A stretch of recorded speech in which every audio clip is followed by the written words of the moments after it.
Bapak, Ibu, saudara-saudara sekalian, Shalom, dan kiranya Anda disertai dan diberkati oleh Tuhan kita Yesus Kristus. Salam dari Bandung, Kota Bandung, Jawa Barat. Bapak, Ibu, saudara-saudaraku, ketika apa yang terjadi dengan dirimu tidak seperti yang engkau harapkan atau engkau rencanakan, apa yang engkau harus lakukan. Nah, seringkali kita bersandar pada apa yang sering disebut oleh banyak orang, yaitu nasib atau takdir. Artinya bahwa kita langsung menerima apa yang terjadi, lalu kita mengatakan bahwa apa yang terjadi dengan saya ini adalah suatu takdir atau itulah merupakan nasib saya. Nah, saudara, apa itu yang dimaksudkan dengan nasib atau takdir? Nasib atau takdir itu adalah uh, kejadian pada hari ini yang menentukan apa yang terjadi pada waktu yang akan datang. Jadi kalau seseorang mengatakan nasib saya ini demikian, nasib saya seperti ini atau nasib saya seperti itu berarti apa yang terjadi pada Anda saat ini, Anda dalam tanda petik percaya atau Anda yakin bahwa itu akan menentukan apa yang terjadi pada Anda di waktu yang akan datang, ya, pada masa depan Anda. Kemudian seringkali kita sebagai ya manusia di dunia ini atau bahkan orang percaya, orang Kristen sekalipun, kita percaya pada nasib dan takdir. Oh ya udah, nasib saya seperti itu, takdir saya seperti itu untuk mengalami sesuatu yang tidak kita harapkan terjadi dalam kehidupan kita. Nah, Bapak Ibu, nasib dan takdir ini sebagai orang Kristen, ya sebagai orang-orang yang percaya kepada Kristus, kita harus membenturkan itu atau kita harus melihat hal itu dari apa yang disebut dengan God's providence. God's providence atau rancangan Allah atau kehendak Allah. Jadi bagi setiap orang Kristen yang terjadi bukan nasib dan takdir saya itu ditentukan oleh apa yang terjadi pada saya saat ini, dan yang menentukan apa yang atau yang akan membentuk apa yang terjadi kemudian atau menentukan apa yang terjadi kemudian. Tetapi bagi setiap orang Kristen, nasibnya dalam tanda petik atau takdirnya atau destiny-nya yaitu ditentukan oleh kehendak Allah dan rencangan Allah atas hidupnya. Dan seberapa jauh Anda atau kita bergantung pada God's providence atau takdir menurut Allah, rancangan menurut Allah, nasib menurut apa yang Allah tentukan bagi kita masing-masing. Bapak, Ibu, saudara-saudara sekalian, saya pada kesempatan ini ingin sharing dengan Anda mengenai apa yang disebut dengan hal tersebut, ya, apa yang disebut dengan nasib dan rancangan Allah, nasib atau takdir Anda dan rancangan Allah kepada Anda. Ya, jadi itu kita akan melihat itu bagaimana hal itu dibenturkan atau dibandingkan dan apa yang harus menjadi pegangan bagi Anda masing-masing ketika Anda menghadapi sesuatu dalam kehidupan ini yang menurut Anda itu nasib dan takdir, atau yang menurut Anda tidak sesuai dengan apa yang Anda inginkan atau Anda rencanakan. Nah, saudara, kita akan belajar dari atau kita akan melihat ini dari kitab Rut, dan mulai minggu ini sampai sekitar 7 minggu ke depan kita akan melihat kebenaran dari kitab Rut ini. Saya ingin selama mulai dari hari ini sampai beberapa saat ke depan, sampai beberapa minggu ke depan, kita akan belajar dari kitab Rut.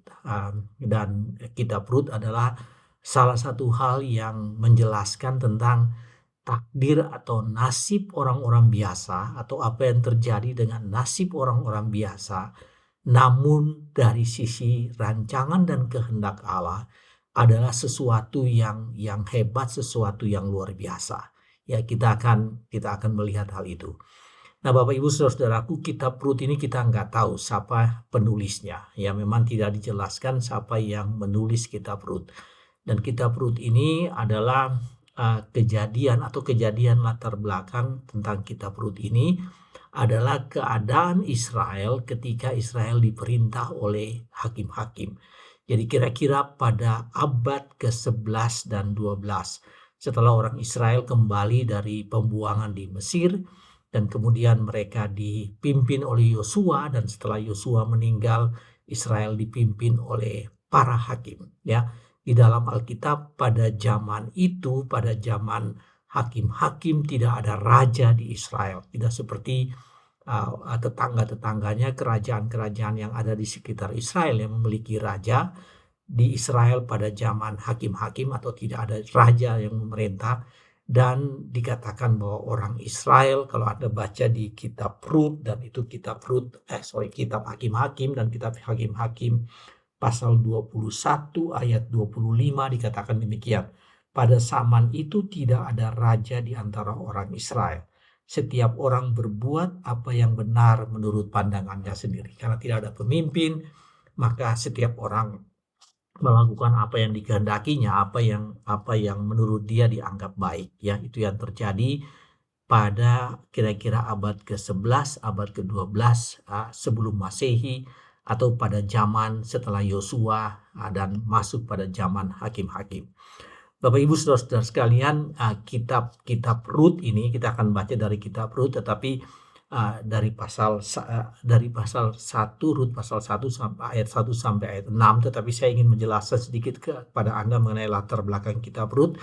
Jadi kitab Rut ini adalah tentang rencana dan rancangan Allah terhadap orang-orang biasa, ya, orang-orang biasa, karena kita akan pelajari hal itu, dan kadang-kadang kita tidak pahami rancangan Allah itu, kita tidak pahami apa yang disebut dengan God's providence itu, kita tidak pahami, dan kita baru memahaminya setelah kejadian yang begitu lama berlangsung terhadap apa yang menurut kita tidak mengenakan. Jadi kita mengatakan ini tidak enak, ini nasib kita seperti begini, ini tidak sesuai dengan kita harapkan. Namun demikian itu adalah rancangan dan kehendak Allah, dan kita akan memahami bahwa itu rancangan dan kehendak Allah setelah semua kejadian itu berlalu, ya, setelah apa yang menurut kita kesulitan atau masalah yang kita hadapi itu berlalu. Saudaraku, alangkah baiknya apabila seseorang sejak awal memang sudah tahu bahwa apa yang terjadi dengan dirinya bukan nasib atau bukan takdir, tapi itu adalah rancangan Allah. Jadi kitab Rut ingin mengajarkan kepada kita bahwa setiap orang percaya kepada Allah, setiap orang yang adalah murid-murid Kristus harus memahami bahwa apa yang terjadi dengan dirinya bukan nasib dan takdir menurut ukuran atau penilaian manusia yang kita sebut ini sudah nasib saya atau takdir saya. Tetapi apa yang terjadi, meskipun itu sesuatu yang menurut kita sesuatu yang tidak mengenakan, sesuatu kemalangan, semuanya itu dalam konteks God's providence atau rancangan dan kehendak Allah yang terjadi tentang diri kita pada saat ini, tetapi juga itu yang menentukan pada masa yang akan datang. Bapak Ibu Saudara sekalian, mari kita melihat dari kitab Rut ini, ya, Rut pasal hari ini, dari Rut pasal 1 ayat 1 sampai dengan ayatnya yang ke-6. Saya ingin baca kepada Anda semua dari TB1 yang berbunyi demikian. Pada zaman para hakim memerintah, ada kelaparan di tanah Israel. Lalu pergilah seorang dari Bethlehem, Yehuda, beserta istrinya dan kedua anaknya laki-laki ke daerah Moab untuk menetap di sana sebagai orang asing. Nama orang itu ialah Elimelek, nama istrinya Naomi, dan nama kedua anaknya Mahlon dan Kilion. Semuanya orang-orang Efrata dari Bethlehem Yehuda. Dan setelah sampai ke daerah Moab, diamlah mereka di sana. Kemudian matilah Elimelek, suami Naomi, sehingga perempuan itu tertinggal dengan kedua anaknya. Keduanya mengambil perempuan Moab, yang pertama bernama Orpa, yang kedua bernama Rut, dan mereka diam di situ kira-kira 10 tahun lamanya. Lalu matilah juga keduanya, yakni Mahlon dan Kilion, sehingga perempuan itu kehilangan kedua anaknya dan suaminya. Kemudian berkemaslah ia dengan kedua menantunya dan ia pulang dari daerah Moab, sebab di daerah Moab ia mendengar bahwa Tuhan telah memperhatikan umatnya dan memberikan makanan kepada mereka. Bapak Ibu, itu dari Rut pasal 1 ayat 1 sampai 6. Nah, Saudara, tadi saya katakan bahwa ada dua hal yang bisa kita pelajari dari Rut 1 ayat 1 sampai ayat 6 ini.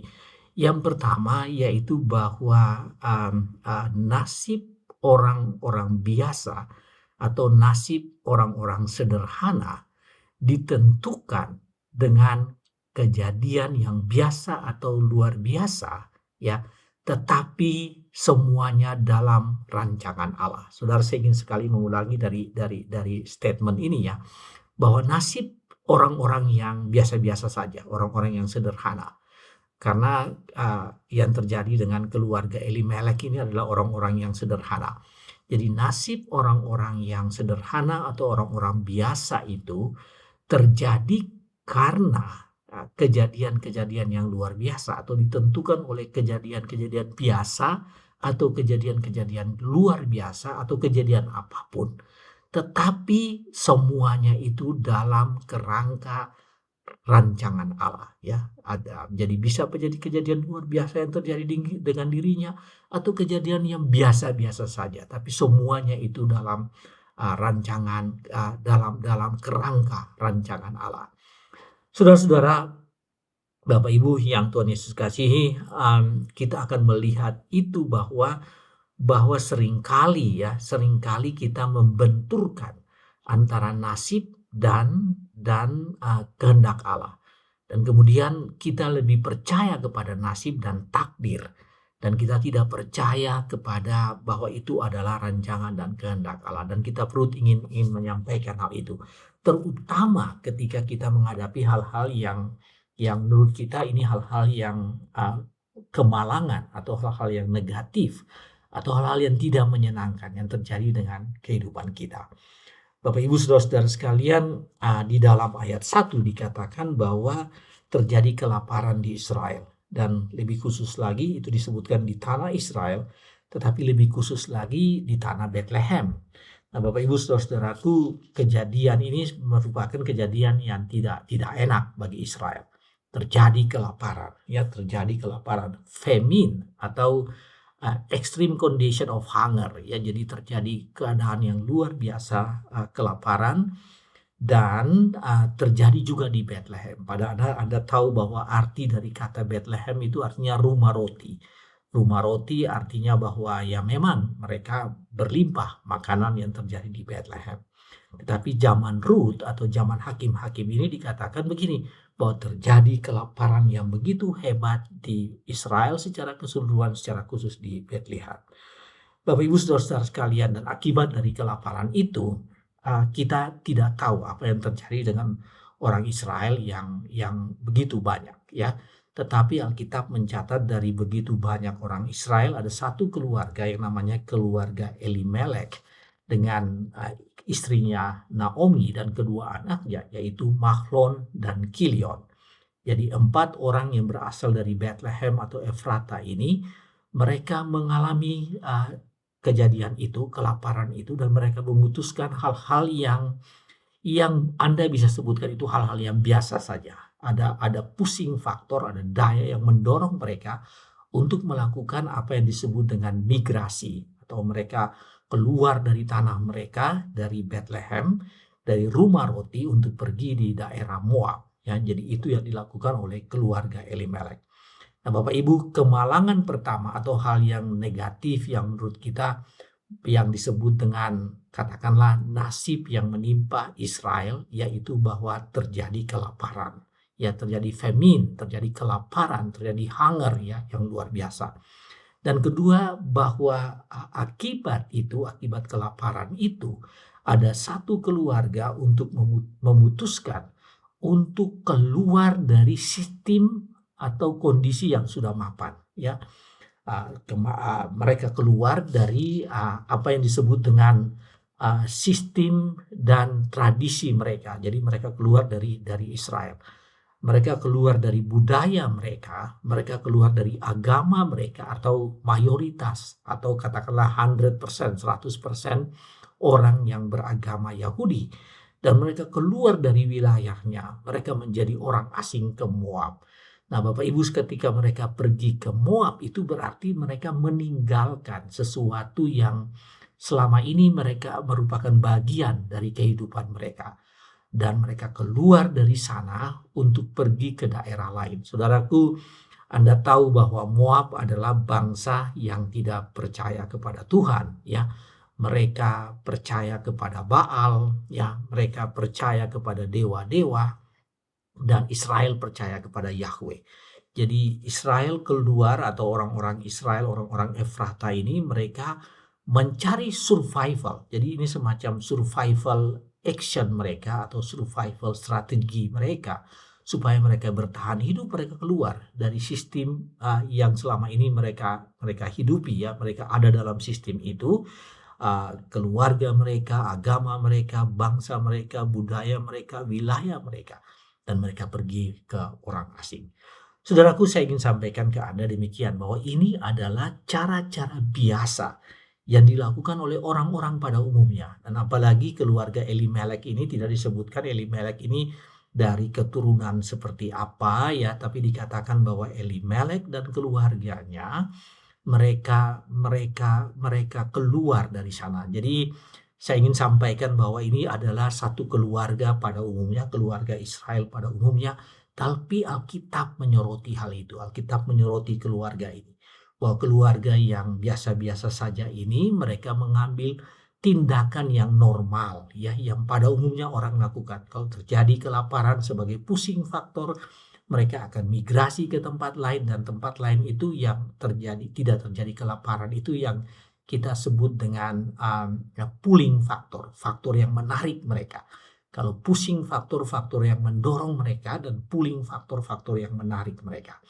Nah, itu yang mereka lakukan. Nah, Bapak Ibu saudara-saudaraku, apa yang mereka lakukan ini hal-hal yang biasa, yang mereka lakukan, tetapi terjadi, ini merupakan hal-hal yang luar biasa dalam kehidupannya. Jadi kemalangan yang kedua, sebetulnya kemalangan pertama tadi hunger atau kelaparan, kemalangan kedua mereka harus meninggalkan apa yang selama ini mereka alami, apa yang selama mereka hidupi, untuk masuk sesuatu yang baru dan bahkan yang paling luar biasa, yaitu mereka keluar dari tempat yang dimana mereka bisa beribadah dengan baik sebagai satu komunitas, sebagai satu gereja, dan mereka masuk ke dalam tempat di Moab, di mana di sana budayanya berbeda, agamanya berbeda, dan mereka hidup di sana. Itu menurut saya itu adalah kemalangan kedua.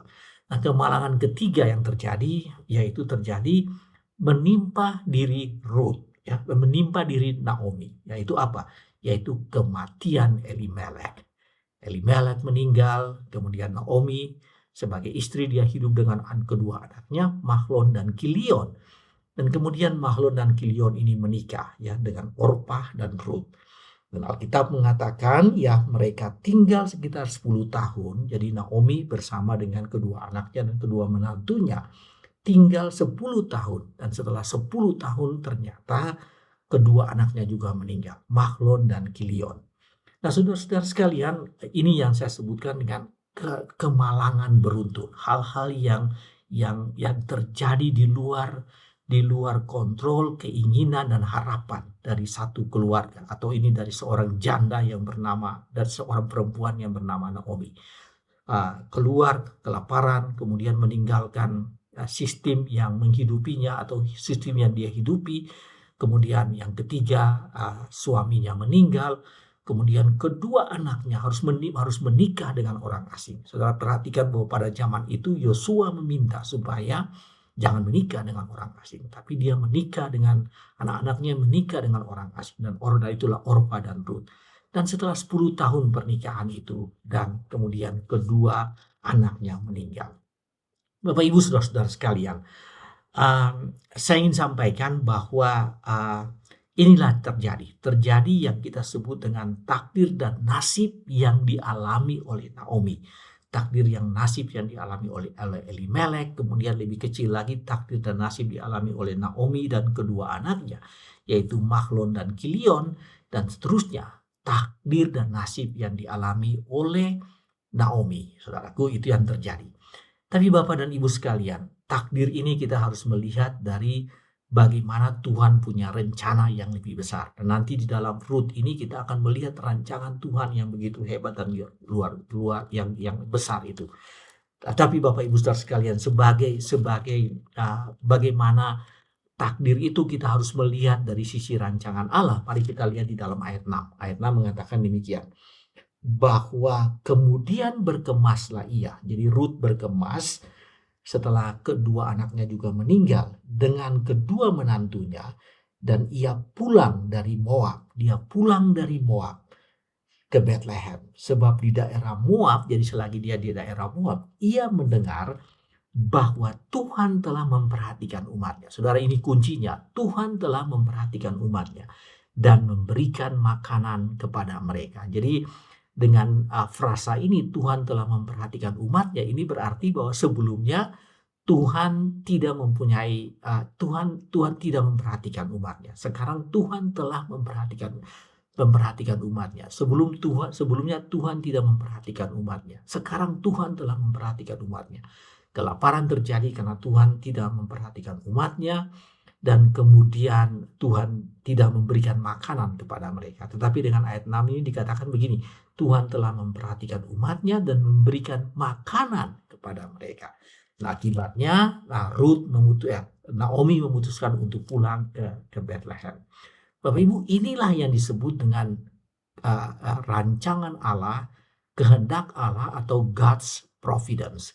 Jadi di tengah kemalangan-kemalangan tersebut, ya, ada apa yang disebut dengan suatu saat nanti ada rancangan Allah, ada pernyataan Allah dalam bentuk bagaimana dia memberikan makanan kembali kepada dan perbaikan kembali yang terjadi di Israel dan khususnya di Bethlehem.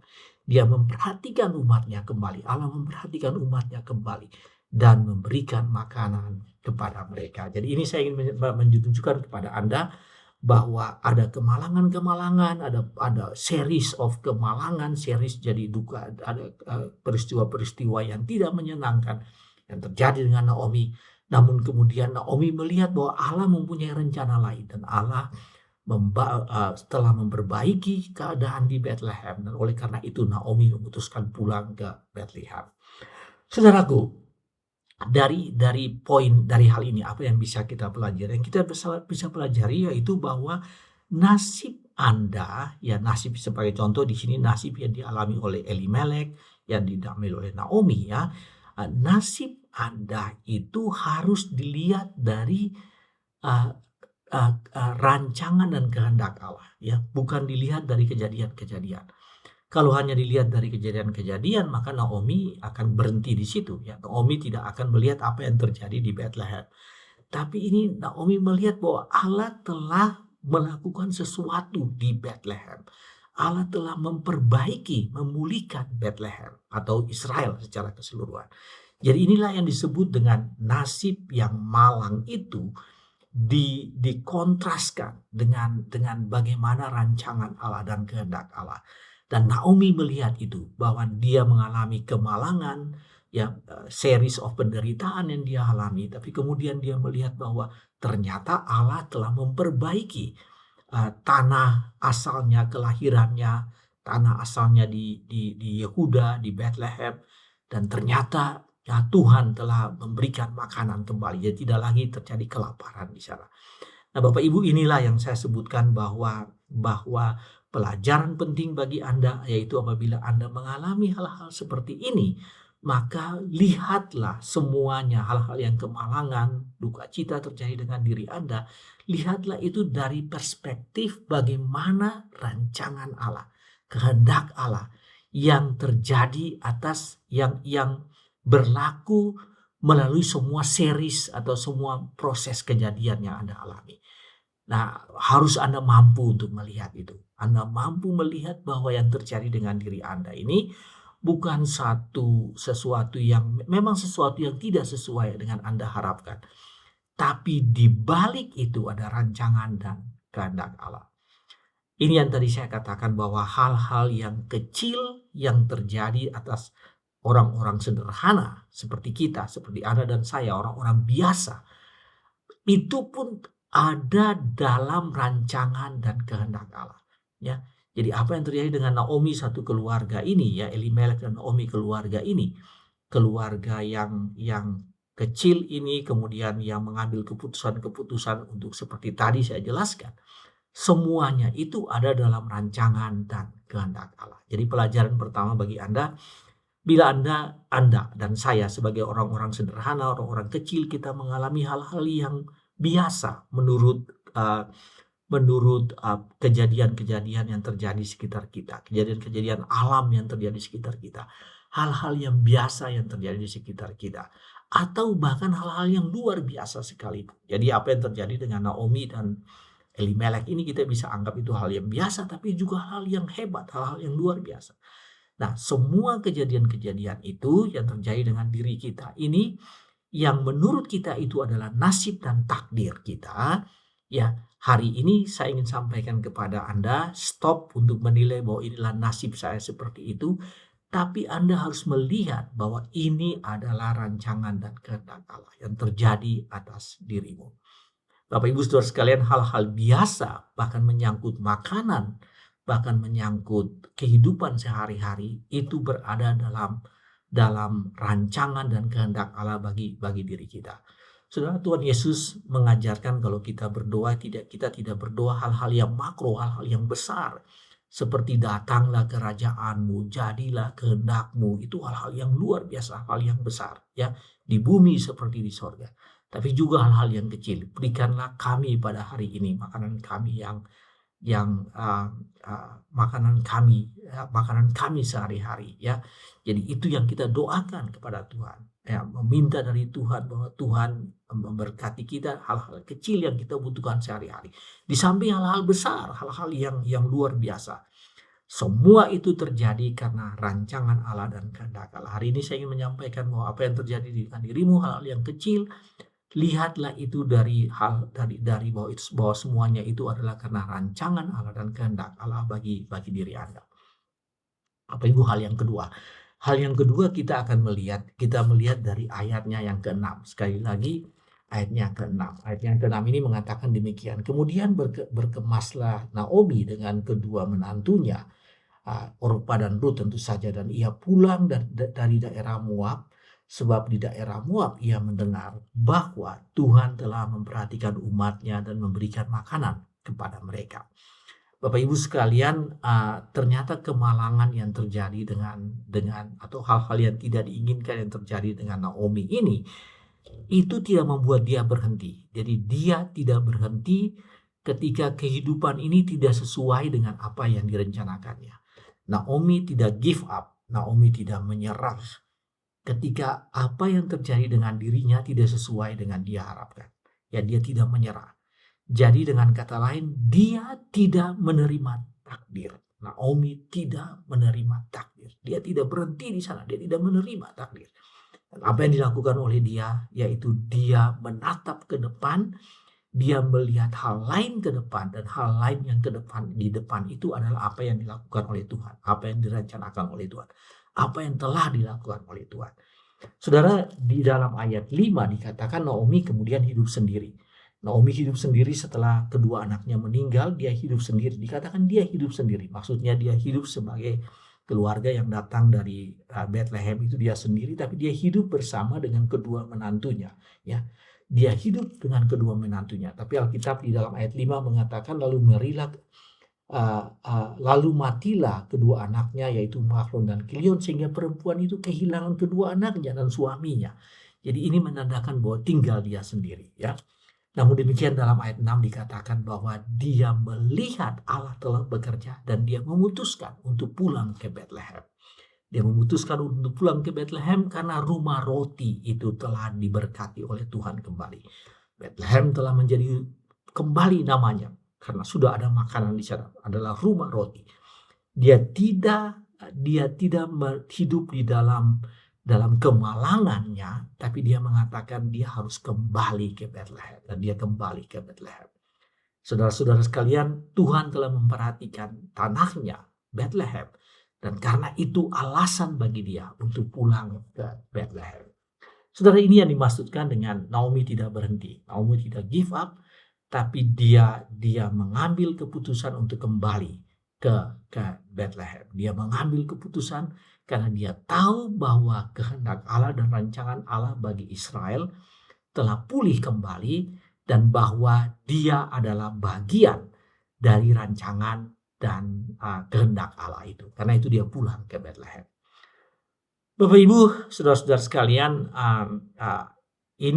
penjelasan ini menekankan kepada kita bahwa kehendak Allah mengubah takdir dan destiny setiap orang. Ya, jadi kalaupun Anda mengatakan takdir saya demikian, nasib saya demikian, tetapi percaya bahwa kehendak Allah, ya, rancangan Allah terhadap diri Anda mengubah, ya, atau memperbaiki atau mengubah apa yang menurut Anda itu takdir atau nasib saya, nasib atau takdir Anda.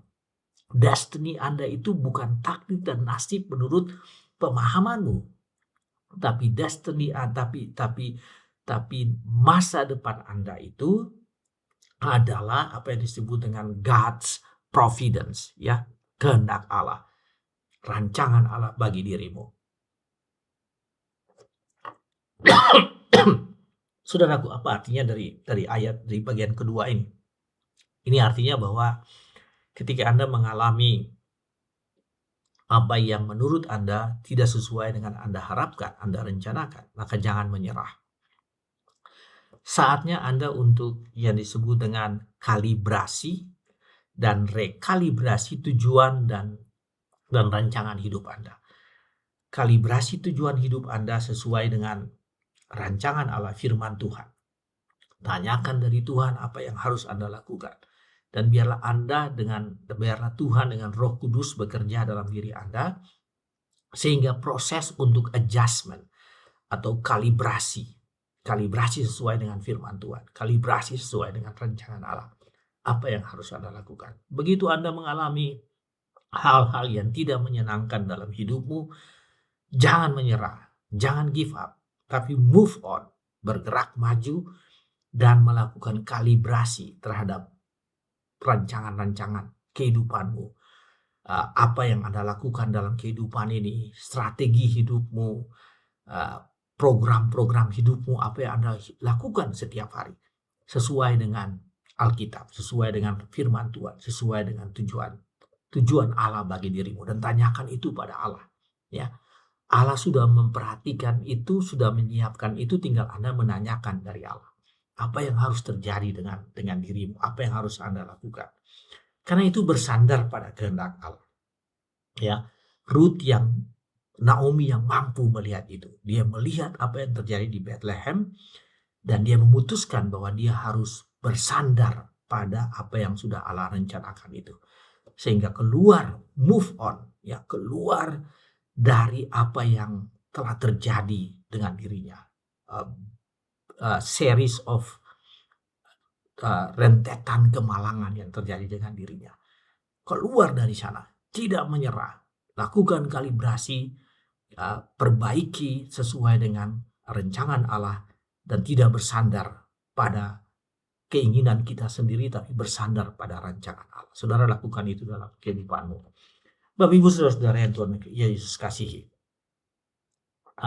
Demikianlah dari Rut pasal 1 ayat 1 sampai 6, dan sebagai konklusi atau kesimpulan atau take away message yang bagi Anda, yaitu bahwa sebagai orang-orang biasa, sebagai keluarga sederhana, sebagai orang-orang yang percaya kepada Tuhan Yesus Kristus, yang bergumul dengan berbagai pergumulan di dunia ini, yang mungkin pergumulan kehidupan sehari-hari. Tadi contohnya Elimelek dan Naomi mengalami pergumulan pemenuhan kebutuhan pokok. Ya, Anda juga mengalami bagaimana memenuhi kebutuhan pokok, mungkin kesehatan Anda, mungkin sekolah anak-anak, eee, keadaan ekonomi, pekerjaan, ya Anda mengalami semuanya itu.